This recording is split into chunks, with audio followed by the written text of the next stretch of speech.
Hey everyone, I'm here with Malcolm Gladwell, best-selling author, and just had an amazing keynote. Malcolm, I just wanted to jump right into it and ask you, as you look at the future, as you look out over this wave of new technologies, generative AI obviously at the forefront. What kind of excites you most and what concerns you most as you look over the horizon?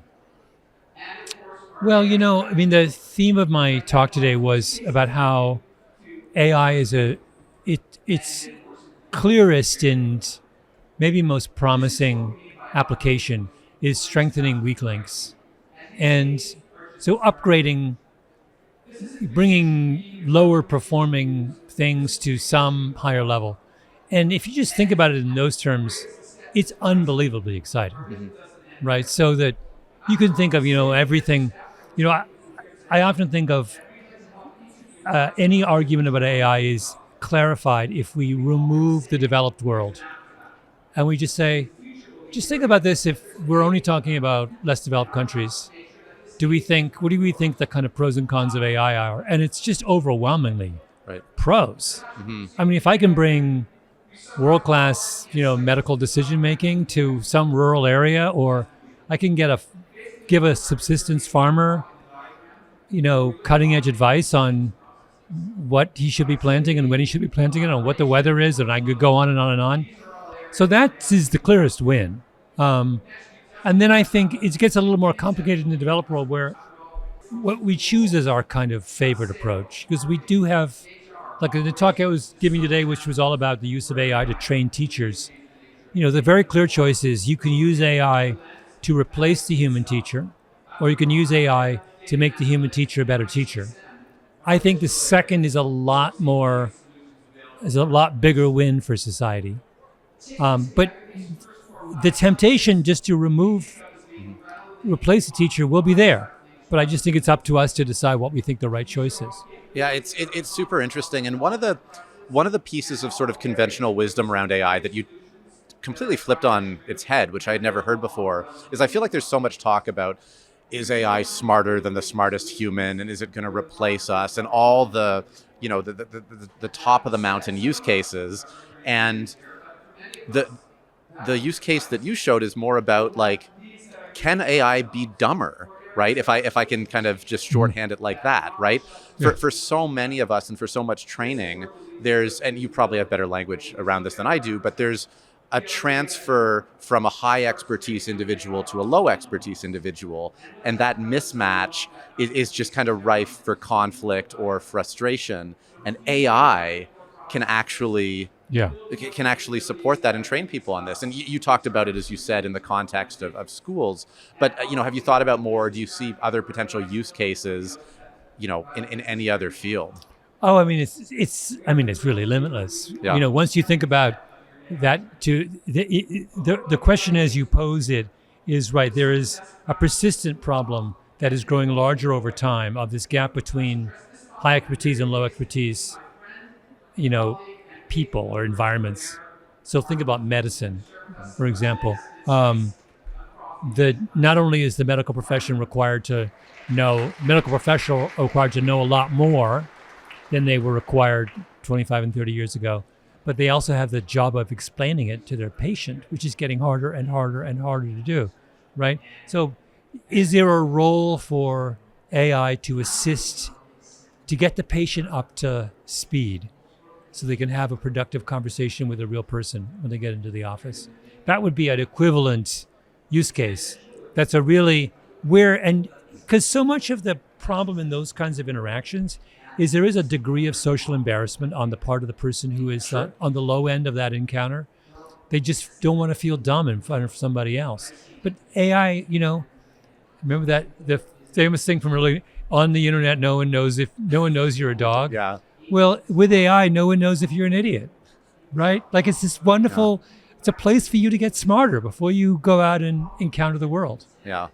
Well, and there's this long history, and I'm certainly not the first one to say it, that in high expertise professions, traditionally, training is around the expertise, right? It's around learning medicine, right? It's, I've said before, it's more about health than it is about care, right? It's not about that person-to-person impact. And I don't know, maybe it's against the grain, but it feels like, as you said, that the people side of it is actually the best application of this technology in some cases. I mean, not all. I mean, we do this really fun project with IBM where we interview a bunch of their clients, and we did this totally hilarious thing with L'Oreal, which is a major IBM client, is basically using an AI to make better lipsticks, because making a great lipstick is a data problem, and it's gotten so complicated that there is almost no way for an unassisted researcher to sort through all of the iterations and variations, and so that's a wholly different kind of. Sure. And so we knew that already. We knew that was going to be AI was going to be brilliant at running through a billion different permutations in a blink of an eye, right? That part we knew. So what I'm interested in is extending the use cases into less obvious areas, and that's where I think there can be equally significant trade-offs. Right. So outside of IBM work, do you find you're experimenting with generative AI or AI in your personal life? And if so, what does that look like? And how have you found it? Not as much as I'm sort of tentatively beginning to explore it a little bit. The problem is that from my perspective, it's solving a problem I don't necessarily have.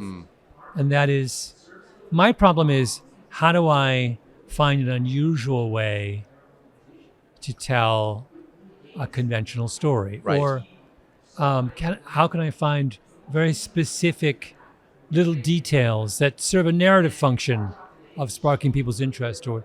And that's actually not those two tasks are not what AI is good at. Right. What AI is really good at being is mastering the kind of conventional wisdom in a really, really thorough and that's not the hard part for me. Right. So I've been a little bit, but I am beginning to understand how, in terms of, when I'm doing some kind of large, complex project, I'm doing one right now, a 9-part series on some legal case, and where the mountain of information I'm dealing with is enormous. It's become a data problem, and I'm finding that AI can really, really help me efficiently manage that pile of data.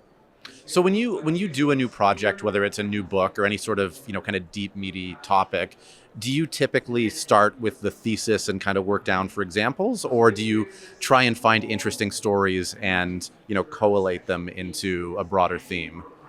I mean, it can go both ways, but usually it starts from the bottom. Right. That you hear a story or you hear a little snippet, and it makes you. So a friend of mine sent me a paper that just came out. I don't know if you're a baseball fan, but a couple years ago, the Houston Astros were discovered to have cheated. They were decoding their opponents' signs, pitching signs. Oh, wow. And communicating the pitches to their batters in advance of the pitch, right? So catcher would give a sign to fastball, and they would bang a drum. It's like breaking the Navajo code or something. Exactly. Yeah. They would bang a drum, and the batter would know, fastball's coming. So this guy does this big analysis of it, and they discover you can't find any advantage to the Houston Astros from this cheating. Even though it would seem intuitive that if you can tip off a batter to a pitch that's coming, the batter should do better. Turns out the batter does not do better. And so they give a whole bunch of possible reasons why this is true. Now, I read that study and I was like, oh, I'm going to use that one day. I have no idea where or how, but it's been stored away. And I promise you, in the next 5 years, that will show up somewhere. But I got to find a home for it, right? A context in which that particular story can have real meaning, right? Because it is telling us, it's telling us something really kind of fascinating about when does rule breaking, is it,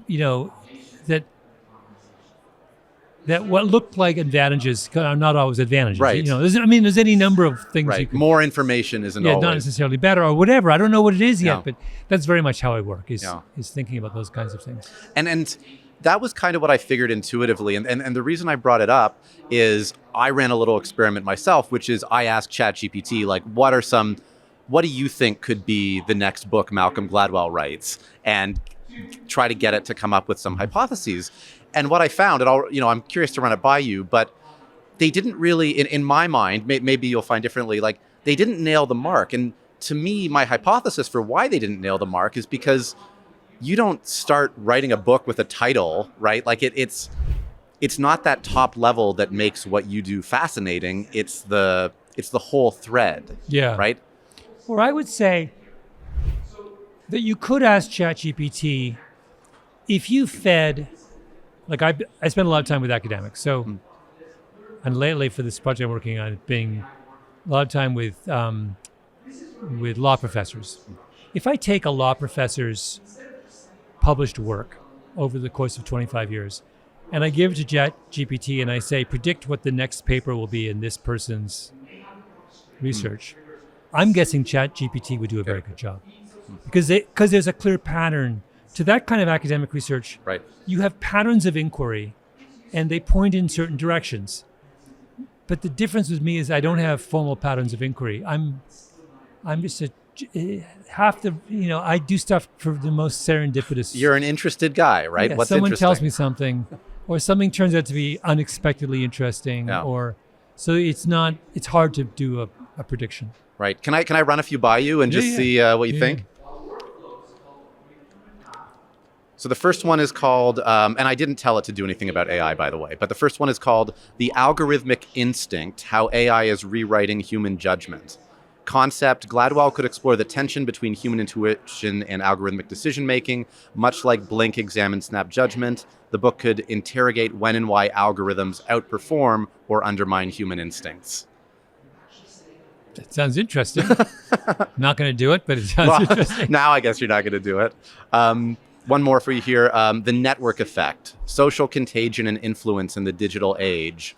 Building on The Tipping Point, it could revisit social epidemics in the context of social media and decentralization, exploring how ideas now go viral and how influence has evolved. Yeah. Well, I sort of did that with my last book, but I'm not going to do that because I don't think the world needs that book. I feel like that book's been written 10 times. Right. So, again, ChatGPT is telling us something, is giving you the conventional answer of, but my value in the world is not in giving conventional answers. Right. So to that effect, you talked today a little bit about being able to, help everybody develop more expertise. This world we're moving to of more, weak link and elevating weak links. You're someone who I don't know. People are very touchy, I find, about the word expert. I don't know if I can call you an expert if you are an expert, but you're someone who, practices expertise in things, learns deeply about things. As someone sort of at that pinnacle, are you worried about a world where there's an army of Malcolm Gladwells and what you're doing is devalued? Or do you see something, unique for you or for, I don't even know who people like you are, to be honest, but for people kind of in this space that transcends, what this technology can do? I'm not worried. I mean, mostly because a lot of what, and this is true of any kind of creative field, that what excellence is in a creative field is very often unquantifiable, or it's not intellectual capacity or access to information or efficiency at sorting, or it's some kind of ineffable thing that, I did a project with Paul Simon, the musician, and he has this lovely riff he would always give about how the ear is drawn to the discordant note. The thing that draws you into a melody is that little deviation, weird, unexpected, bizarre sometimes, or deviation from the conventional path that the listener thinks that they're on, right? And so that's what creativity is. It's this discordant thing. So I don't know, like, one of my best friends is a very successful screenwriter, and one of the reasons he's very successful is he's just weird in a really good way. He's had a very weird background. Grew up in kind of very religious Southern environment, has a PhD in theology, smuggled Bibles into Eastern Europe in the 80s. Wow. It's just like, that's what makes him interesting, because he's always doing things that should have, I don't know whether, I may be wrong, but that part of it doesn't seem to be replicable with our current iterations of AI. Right.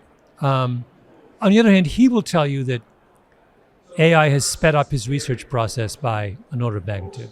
It's increased his productivity, but it's increased the productivity of someone who is bringing some distinctive, interesting, weird thing Right. to the table. Right. Because we don't want the perfect song, right? We don't want to smooth out all the wrinkles. It's the wrinkles that make it good, right? Yeah. That attract us Yeah. to it. Yeah. No, it's Like, I was going to give a call. There's a famous thing with Paul Simon. One of he had a long thing. I don't know if you know the song "Come and Take Me to the Mardi Gras." It's an old classic, Paul Simon's.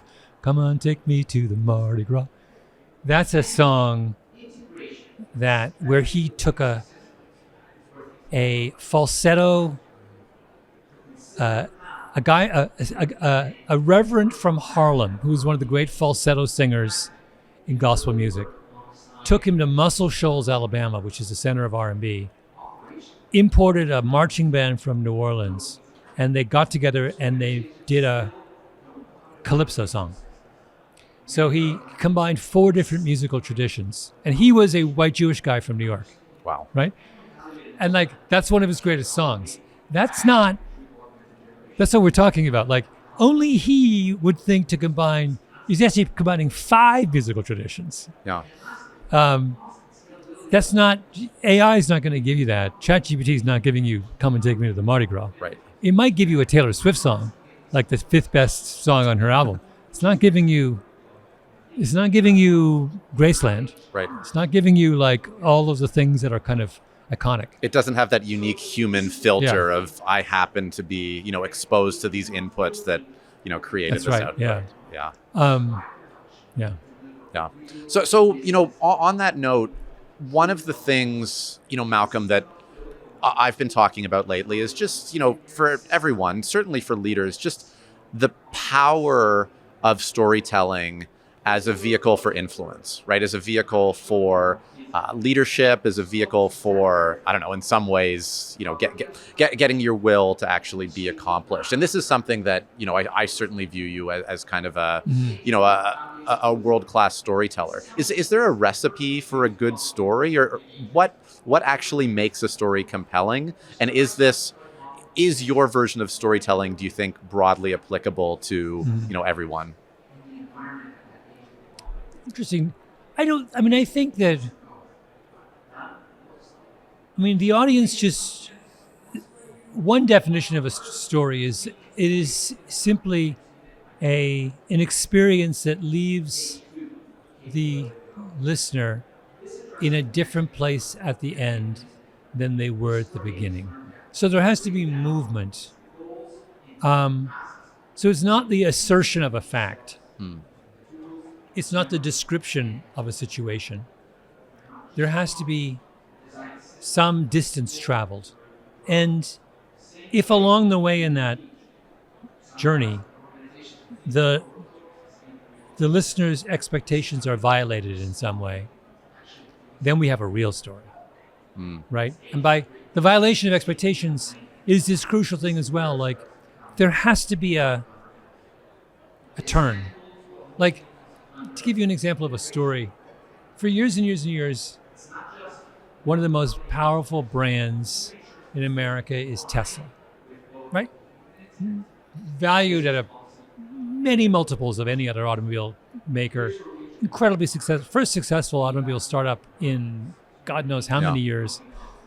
And it has a really incredible story with a violation of expectation. And the incredible story is a very weird, obsessive, brilliant guy is devoting all of his time and energy to creating a car that didn't exist before. Right? And it's all like, every part of that is, every other car manufacturer is this big corporate, bland colossus. And here we have a weirdo out in California who, went to college in Canada and grew up in South Africa and has this bizarre father and is just obsessed, right? That's the story. Like, oh my goodness. And he wants to do something, create an electric car, like, in a way. It violates our expectations about where cars come from, right? And it's satisfying and meaningful to us because, we've had it's this classic primal idea of the genius who applies his, the genius returns to cars. Right? Haven't had a genius since Henry Ford or Ferdinand Porsche or whatever. And then Tesla falls apart. Why does Tesla fall apart? Because the story's violated. Because he's no longer devoting his attention to it. That's why I bought the car, because I thought the story was the genius was obsessed with every detail, and now the genius is doing a million other things. Why the story's gone, right? So like those are that idea that implicit in that brand was this really interesting, weird, particular, detailed story about why it was important to the users of the brand, to the adherents of the brand. And you have to honor that story if you're going to keep the brand afloat. It's a really, really interesting example, and I'm realizing I never processed that for the Tesla brand, how integral a part Elon as an individual is of the brand, right? Like if you take Elon out of the equation, like what is Tesla, right? It's this abstraction. Yeah. The story is no longer there. Go ahead. It contrasts. So if you're Chevy, the story is not about Chevy. The story, all of your narratives are about, the person who buys a Chevy, their brand identity is all caught up in people they knew who drove Chevys. My dad had one of these cars. It means something to me. It's a completely different kind of story. You could have the weirdest, craziest person run Chevy. Wouldn't matter. No one even knows who runs Chevy. Like, who runs Chevy? Do you know? No, I don't know. I'm a car nut. I have no idea who runs Chevy. Yeah. I know who runs GM, but like on a grand level. But that was a very particular relationship that people. So when we think about stories, one of the adages, you hear in marketing these days is that people are the new brand. I've heard a few people say that, and certainly the Elon story kind of reinforces that. The Chevy, on the other hand, doesn't. Do you buy that? Do you think as storytellers we need to be more conscious of our role in the story and our role in kind of the brand that's being created, either personally or professionally? I'm not sure. I mean, I think my problem is that I have such a kind of Catholic, small c Catholic definition of what a story is, that I feel like it can take many, many forms. I think it's certainly true of some things, but not others. And also I think these stories differ from not all users, not all customers of a brand have the same relationship to that brand. So there may be multiple different stories appealing to multiple different people. So I don't know. Like, certainly to someone of I have an iPhone, and Steve Jobs matters. My conception of what Apple is, Steve Jobs continues to loom large. If I was 25, most 25-year-old people with iPhones have no idea who Steve Jobs was. He's vanished. It's now, do they care about Tim Cook? Not a whit. Like, they have some other kind of. So I guess I'm more impressed by the kind of diversity, the many different roles that stories can play. Right. Yeah. And I'm still thinking, for them too, similar to Chevy, it's probably more about who has or had an iPhone, right? Like it's people driven, but it's not monolithic in terms of the person. It's what I've done with my phone. What's on it? Yeah. Right? Yeah. I mean, my phone story begins with like, hold on, she just disappeared. My daughter. Yeah. Right? It's a personal object now. It's like full of all my personal things. So maybe my story has nothing to do with Apple whatsoever. I mean, I don't know. It's interesting. No, it is interesting. And my background's the same thing. It's my daughter as well. But I was just reflecting on that, Malcolm, and I was thinking about, Revenge of the Tipping Point, your last book, and over stories, right? And how there's these, the point you make in the book is that you use it geographically, that there's these, in these communities we're in, there's these sort of invisible narratives that guide our behavior. Do you think that's true? Yeah, how do I want to ask this? Do you think that extends beyond just sort of geography? And does it work in terms of brands, organizations, some of the institutions that we interact with on a daily basis? Yeah. Oh, I think very much. I mean, I chose in that book to focus on overstories that had a kind of dimension of place, a geography attached to them. But I think that you can conceive of these kinds of organizing narratives in any number of ways. You can conceive of them generationally. You can conceive of them professionally. You can, I think this idea can be kind of played with, particularly because, one thing I don't go into in the book, but which I think is very clear is that most of us are kind of operating within multiple overstories at any given time. It's I'm always reminded of years ago, I went with a friend to visit the Lubavitchers, the Orthodox, ultra-Orthodox community in Brooklyn. And, they're this sort of messianic strain of Orthodox Jewry. We were chatting to a guy, and he was talking, who was a Lubavitcher. At the time, they thought that their Rebbe was the Messiah. He's talking about how the Rebbe is the Messiah. And he goes, it reminds me of an episode of Mork and Mindy, which was a TV show at that point. And I realized, it was very just shocking. And then you realize, no, there's nothing shocking about that at all. One of his overstories is just someone who belongs to a close-knit, ultra-Orthodox community in Brooklyn. Another of his overstories is he was an Australian guy who watched a lot of American TV, and he also existed in that universe. And he probably had 7 other, for all you know, his son played soccer, and he was obsessed with soccer, and he was, I could go on. Like, we all have these, it's very easy for us to think that we're only functioning in one universe, where in fact, maybe one of the hallmarks of the digital world is it's permitted us to belong to many different kind of worlds all at once. Right. And in a way that's, actually, I think, hidden, or at least kind of below water in a way that never was before. Like, it used to be that you could, if there was someone you cared about, you could see all those influences. But now, they live in your device, and it's, My assistant told me that, I was like, where are you going? And he's like, I'm going to New York today. I was like, why are you going to New York?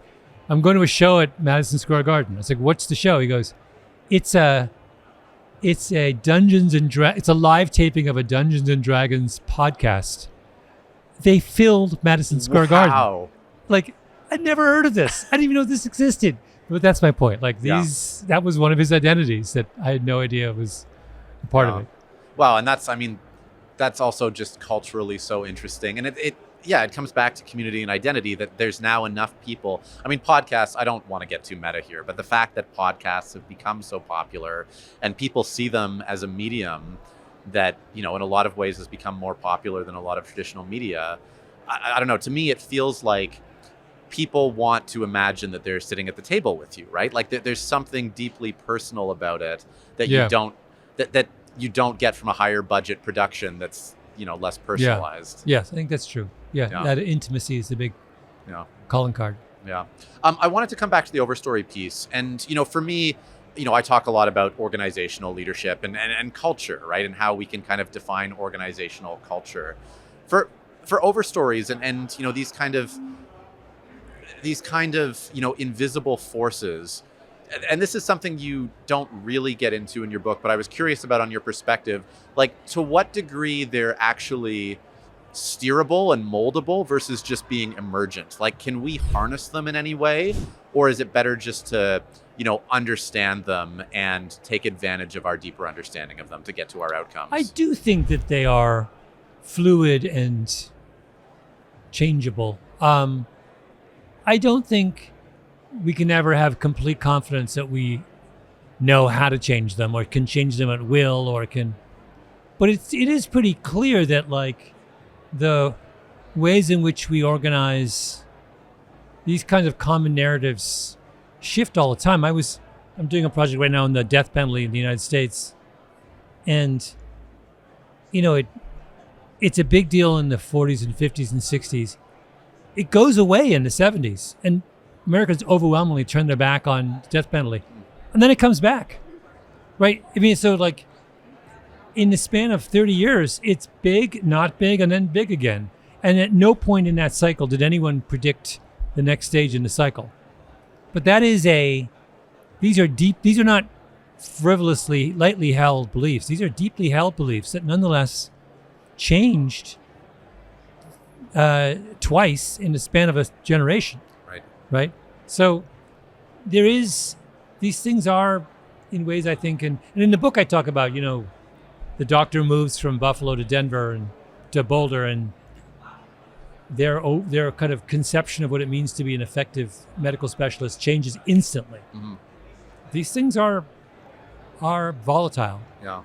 Well, and the other thing you talk about in the book that I thought was interesting is, when it comes to shifts in perception and adoption of certain ideas, the impact the media has, whether it's traditional media, whether it's, traditional voices, singular voices, and I'm thinking specifically about, I think you talk about, the Will and Grace effect on, people in America's perception of gay marriage. And, the one I was thinking about more recently, and I'm sure you could find, dozens of examples, is, and I this is not a political podcast, but the Republican Party kind of before and after Donald Trump, where this guy comes in and says, well, actually, this is my view.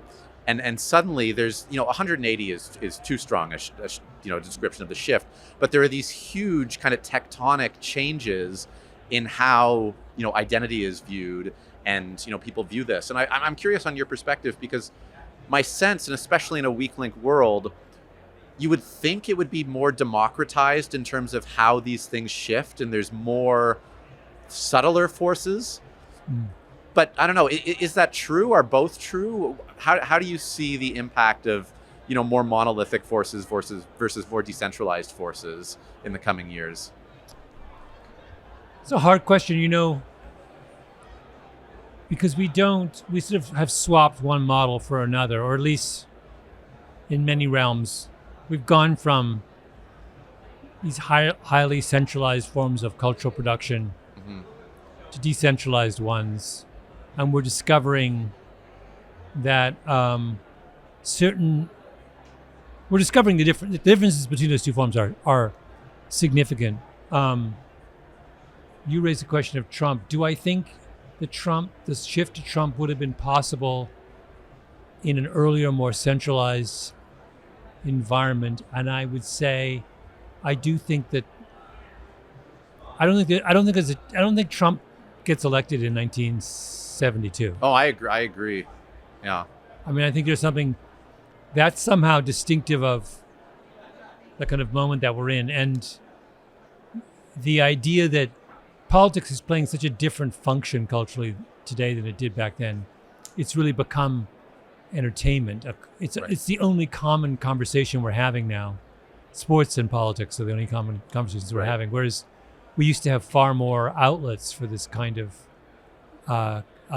collective discussion of who we are and what we mean. So let me ask you another difficult question, and feel free to just, kind of, muse on it however you want. But, I think I completely agree with your comment about Trump. He's not happening in 1972. And I feel like, I don't think I made this up, but he's kind of he's the social media president, right? Like Twitter was the vehicle that kind of propelled him into office.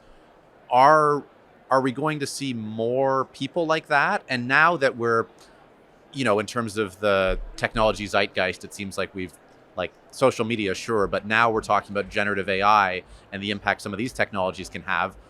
What impact does that have on the dissemination of culture and how that kind of translates into power structures? I mean, I would say I don't know, and I don't know for the following reason, which is that we have to remember that all of these technologies we're discussing are in their infancy, and that historically, when you look at the advent of new particularly media, forms of media, it takes years for society to figure out what they're for. The telephone, for the first 25 years of the telephone's life, the telephone industry actively tried to discourage people from using it to gossip, to catch up with friends. They thought it was a business tool. Beneath the function of the Yeah. technology, yeah. This shouldn't squander this thing on chatting with your mom. It's a business tool. And they actually, like I said, actively discourage people from, they didn't realize what it was until the 20s, which is, when does Alexander Graham Bell invent the telephone? 1873. And it's the end of the 1920s before they wake up to what it is. So, and the telephone is a bigger deal than Facebook and Twitter. Yeah. But it strikes me that Facebook and Twitter are still in their infancy. They're really young. It's quite possible that if we had this conversation 5 years from now, both of us would have only a dim memory of this thing called Facebook Yeah. or of Twitter, or I don't know, or the opposite, Yeah. that it completely dominates our life. I just don't think, the only confidence I have is that we will be using these technologies in unanticipated ways Yeah. in the future, but no one can predict what those unanticipated ways are. I think that's well said, and I completely buy that. And the reason I was kind of chuckling is, I don't know if you've ever had this experience, but even something like Facebook, I feel like if you go back in time, rewind the clock 5 or 10 years, and look at Facebook then, it's completely unrecognizable from what it looks like now. And even I found, if I look at how I used it then, I don't even recognize myself in it. I'm like, oh, I was, just using it in this very nascent sort of now feeling bizarre way, but the technologies and our, patterns are just evolving so fast that, and I have to only imagine that's going to continue into the future. I did want to ask you, Malcolm, one of the things, I know you're not a technologist, but I'm always curious to hear your perspective on, what you're hearing and the way things are changing. But one of the things I like to do in these formats is ask people what you're hearing about now, that there's a lot of hype around, technology or otherwise, that tends to be in the zeitgeist, that you're like, you know what? I think that's bullshit. I think, it's BS that's being sold because it generates a good story, but that you don't think is necessarily going to have its day. I think I have a lot of confidence that whatever employment dislocation is caused by AI will be short and not painless, but less painful than we think. I sort of think I don't buy the doomers, the gloom and dooming on it. Yeah. I just think, like, we always say this every time something comes along, it never pans out, that everyone has nothing to do. It's become kind of Malthusian, right? Like, this wave is gonna, And I think people have more ingenuity than that. And also I think that we're probably a lot further off from truly transformative AI than we realize.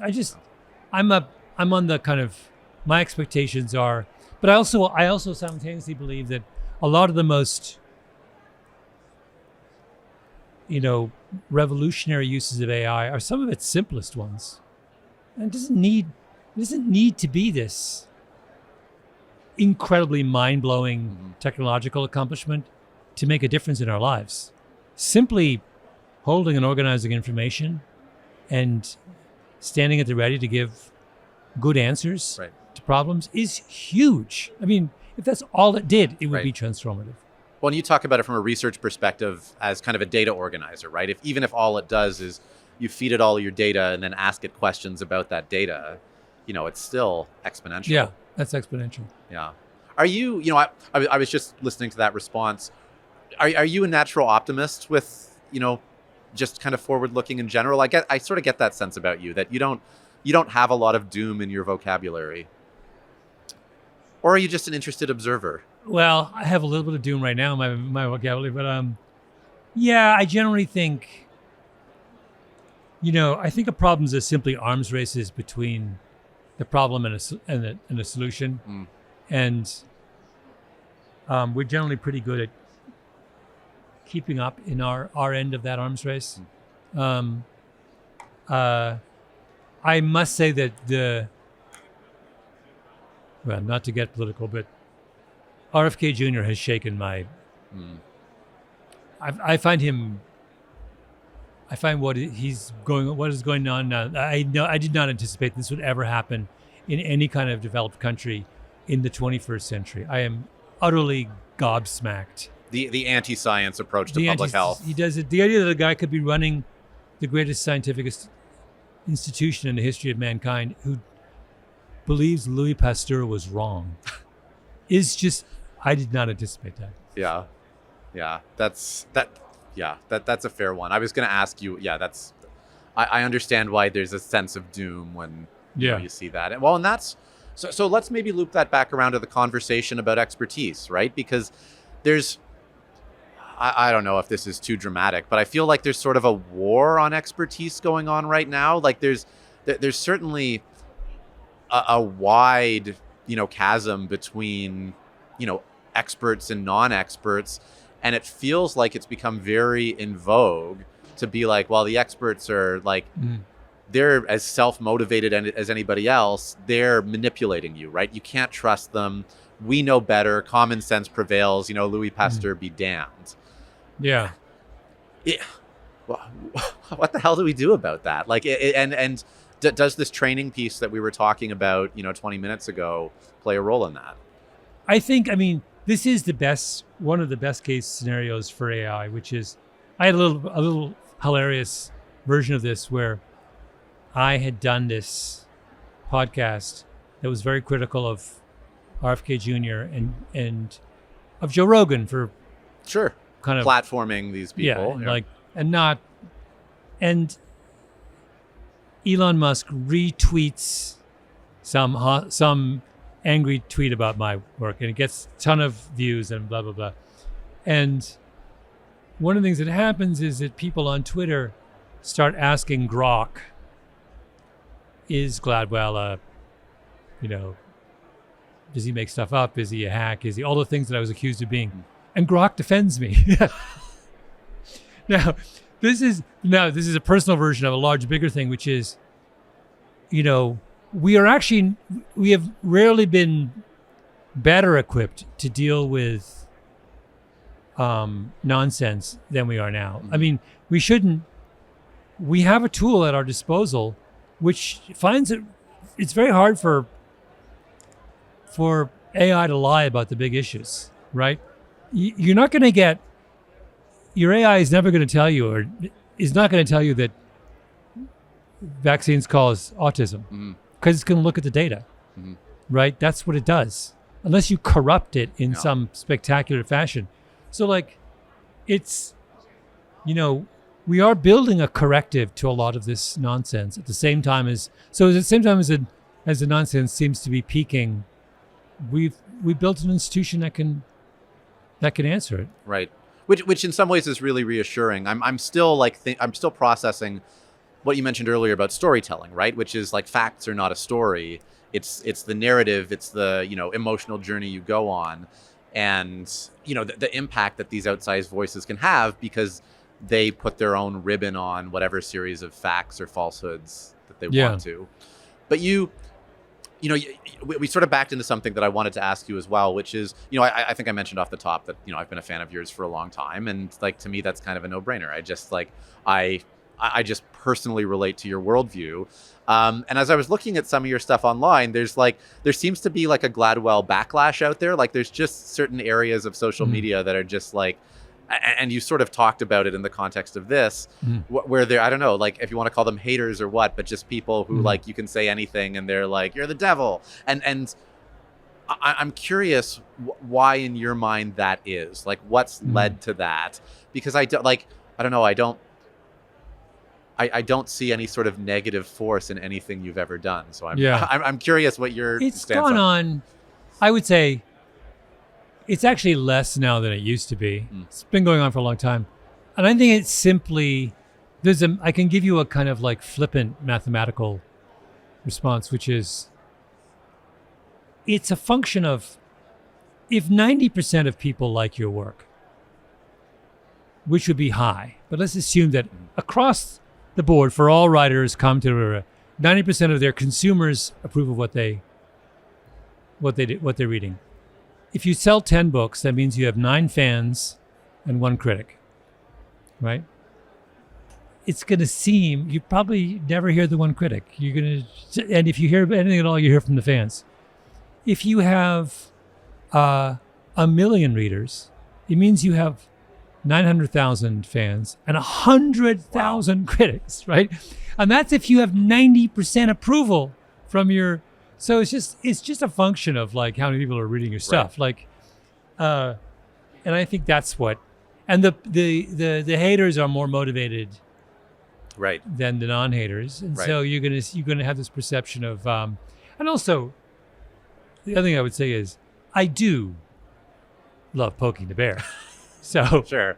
if you go after Joe Rogan, Elon, Yeah. and RFK Jr., you're going to They get mobilize their forces. you're going to mobilize their Yeah. forces. Well, and I was thinking too, it's kind of like the Yelp review effect, right? Like you never have people like just saying like the restaurant was good, right? Like it was either the best meal they've ever had, or probably even more likely like, oh, they treated me like garbage and gave me food Yeah. poisoning and my entire family. Yeah. So The extent to which social media is not a representative sample, yeah, in other words, it cannot be underestimated. very well said. Malcolm, I want to say a big thank you for joining me here today. I thought this was really interesting and really appreciated your time. Thank you so much. Thanks.